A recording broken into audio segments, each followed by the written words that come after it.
If you want to be an anomaly, you have to act like one. Like, people want all these special things to happen, but then they're acting like everybody else. It's just an incredible time, and I think the way people look at the world right now, because it's such an incredible time, is actually the quickest tell to who they are. If you think it sucks or it's bad, you have losing, pessimistic DNA. And if you think it's awesome and phenomenal, you have optimistic, winning DNA. My lack of interest in complaining is so high. And when I watch what people complain about, it breaks my heart because they completely lack perspective. And I genuinely believe my happiness and optimism comes from my perspective. There's so many people that are talking about how big of an entrepreneur they're gonna be and how much they're gonna achieve, and they don't work on weekends. You know, I worked every Saturday of my 20s. And I talk to 20-year-old entrepreneurs every single day. Lately, I've been saying to them, this Saturday, you're gonna have more time off than I've had in my entire 20s. So before you tell me how you're gonna be bigger than me, start thinking about what you're actually doing. Right. I think positivity and good is practical advice to building an empire. And I want to be the poster child of the person that built the biggest, baddest empire and did it by being a good dude along the way. I plan to instill kindness into my kids. I plan on instilling perspective into my kids. I plan in instilling just being a good human being, right? I don't need them to be an entrepreneur. I don't need them to make me proud. They don't need to go to Harvard. They don't need to do shit. They need to be themselves, all in, and they need to be kind, and I'm good. I don't judge myself. I'm fully in love with myself. But I'm also fully in love with everybody else too. It goes both ways. I tell people to buy into me, that work for me, it's because I buy into them first. I don't need anybody to gain trust with me. It's there. The reality is that it's just never been better to be a human being. That's just the truth. That's just data. That's reality. And not everybody's gonna be happy about everything I did, but if it's 97% of people talking good behind your back, that's a real legacy. And I wanna do it in a pop culture way. I'm gonna do it anyway. People have done that before. Just so you know, there's plenty of people. Warren Buffett's a really good dude. There's plenty of people that have done that. There's a difference. I wanna do it and I wanna be a rock star, right? And that's where you influence people. I wanna do it, but I also wanna be the most popular. And so then that person's like, oh, I want to be him, so I guess I'll be nice. I want to literally take people who have DNA that's kind of nice and make them more nice because they think that's how I became big. So I basically want to trick the business world into becoming kinder. I'm careful to not give advice that I know is uniquely something that I was gifted with. How do I tell you that, oh, here's how it actually works, and it almost started happening, it didn't happen. I actually get goosebumps, real heavy goosebumps when I hear something that I know feels right. What's the advice there? Hey, Johnny, start getting goosebumps. There's certain things that I can't talk about because I know they're not practical. They're intuitive to me.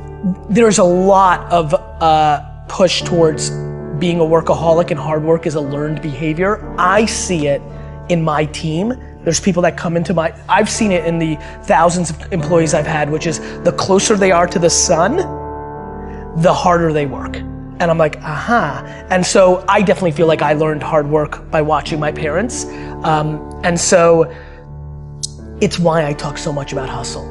I watch people give advice completely predicated on natural talent and DNA, and I'm like, look, I get it, I can throw a football every day for 9 hours a day. I'm just not physically built to be competitive at the highest levels. So yeah, I do think, if anybody watching right now, if there's anything they take away, it's look, you're gonna only be so pretty, you're only gonna be so smart, there's things that are gonna be natural, and then there's things that you can actually control. I do believe, and I don't know if I'm right or wrong, I don't, but I do believe that work ethic is a taught behavior. It's something you do have more control over. And so I feel like there's a shift that can make people work harder. If you're to me, life is broken down into complaining and not. So if you're not complaining, well then I have no advice for you. We're beating ourselves up. Everybody sucks at something. right? Like we all have shortcomings and we all have strengths. And for me, it's like, why don't we just audit that? Like, why don't we just look at it that way and be like, all right, well, I'm good at this, but I'm not good at that. Like, and then I only focus what I'm good at, right? Like, I don't dwell that I can't fix shit around the house. I call somebody to fix it. Like, I'm not a man. I don't give a fuck. Like, I don't get it. Like I also think it's awesome that I'm so emotionally stable and I'm the emotional backbone of everybody. Is that what a dude's supposed to do? Like these cliches, these stereotypes, they're so silly. You're exactly right, man. I believe that the human race is so grossly underrated. We are good. Of course we have some bad. There's 7 billion of us. But like when you look at our net score, it's bonkers shit. Like, do you know how much damage we could be doing to each other on an hourly basis and we don't? Like, we're still here. Like, we won. We're the alpha being and we've figured out how to stay together. This is insane when you think about it. And yet everybody wants to dwell on like somebody said something mean. Karma is practical. I love how people think karma is like this weird thing.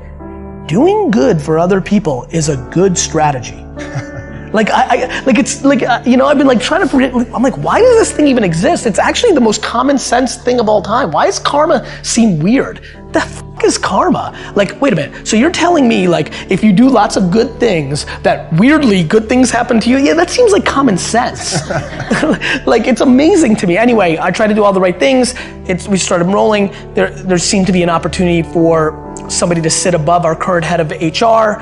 And so we decided there was that opportunity, but I could not call her the head of HR. I did not want the world to think of that's what we were doing. And I wanted her to sit at the pedestal as the most important person in the company besides me, more than the CFO, more than the COO, which got you into chief, right? And then, heart just seemed right. Like it just seemed like a nice word, So it didn't have like, if she was chief emotion officer, then she'd be CEO and that'd be weird. So it just fit.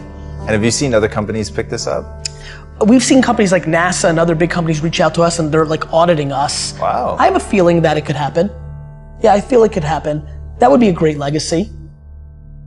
I want to do the following. I'm fascinated by the same thing that attracts so many of millions of people to people that are selling bullshit.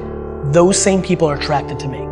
And what I want to do is suffocate out all those other people and become the alpha of that entire world of people that are hoping and are desperate to look at me. And what I want to do is inspire 2 14-year-old girls in Kansas City right now to build $1 billion company on having a bunch of employees hugging each other in the halls. I think that Steve Jobs came along, became an icon, but the sad part of that narrative was he did not treat his employees well. He became an icon and the narrative became he got the most out of people by being a jerk.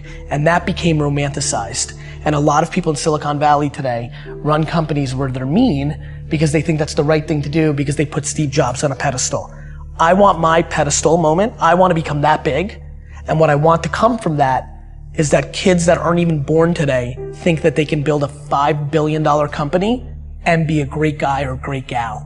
I want to build the biggest building in town ever by just building the biggest building in town while I think most people try to tear down everybody else's building. So I think positivity and good is practical advice to building an empire, and I want to be the poster child of the person that built the biggest, baddest empire and did it by being a good dude along the way.